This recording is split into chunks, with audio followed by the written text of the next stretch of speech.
Halo Sobat ASN, salam ASN. Nah, di Learning Journal kali ini saya akan berbagi pengalaman belajar saya yang sangat mengesankan mengenai nilai-nilai ASN berakhlak. Dengan fasilitator yang masih sama seperti kemarin, pembahasan di agenda 2 yaitu Mbak Nunik yang selalu mengemas materi dan pembelajaran ini dengan cara yang asik. Mengedepankan diskusi yang aktif, suasana belajar yang kondusif, teman langsung disajikan data secara real dan saling berinteraksi satu sama lain. Jujur, materi hari ini benar-benar membuka mata saya tentang bagaimana seharusnya seorang pelayan publik itu bersikap. Penasaran?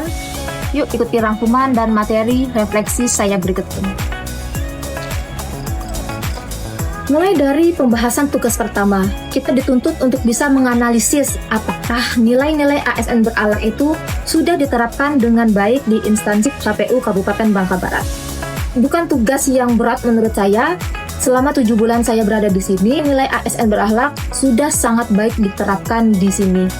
Mulai dari berorientasi pelayanan dengan cara adanya layanan PPID dan penggunaan helpdesk di media sosial. Pengelolaan barang milik negara sudah digunakan sebagaimana fungsi dan tujuannya. Kemudian, nilai kompeten dengan melakukan verifikasi data partai politik atau data pemilih berkelanjutan yang sesuai dengan SOP yang berlaku, dan melakukan rapat koordinasi internal terkait pemutakhiran data pemilih yang menggambarkan nilai harmonis.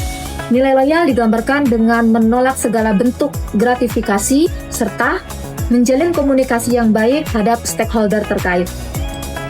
Sudah baik, tapi alangkah lebih baiknya kalau kita grow up dengan mengeluarkan ide-ide sesuai dengan perkembangan zaman yang tentunya akan membuat instansi kita jauh lebih baik. Keluar dari zona aman dan nyaman tidaklah seburuk itu, bahkan ini bisa menjadi tantangan baru buat kita sebagai seorang calon aparatur sipil negara untuk melakukan pengembangan diri yang tentunya sesuai dengan nilai-nilai ASN berakhlak. Nah, pembelajaran ketiga, menurut saya ini cukup krusial karena ini merupakan tugas kelompok di mana kita harus menyamakan persepsi tentang apa yang akan kita bahas selanjutnya. Setiap kita mempunyai tokoh panutannya masing-masing, dan dengan tugas ini, kita harus menghilangkan ego kita, berusaha semaksimal mungkin memberikan yang terbaik untuk kelompok kita.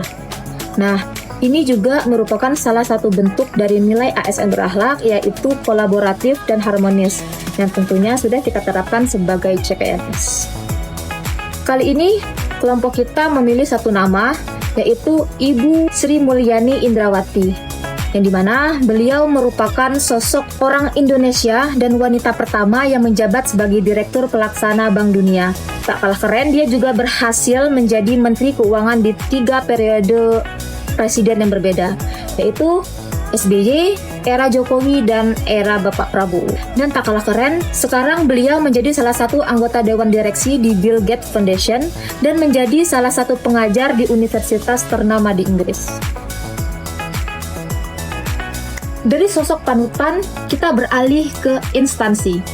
Benchmarking mungkin terdengar seperti istilah teknis birokrasi, tapi sederhananya, benchmarking itu adalah studi banding yang merupakan aksi mencontek secara legal dan beretika. Tujuannya bukan hanya sekedar meniru, tapi belajar dan menemukan rahasia di balik keberhasilan mereka. Dengan rumus sederhananya yaitu 3T, amati, tiru, dan modifikasi.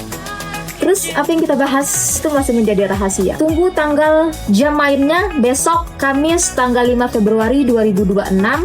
Tentunya masih di pembahasan agenda 2 oleh fasilitatornya yang sangat asik yaitu Mbak Nunik, dan tetap semangat buat semuanya. Oke, sampai jumpa di tugas-tugas berikutnya.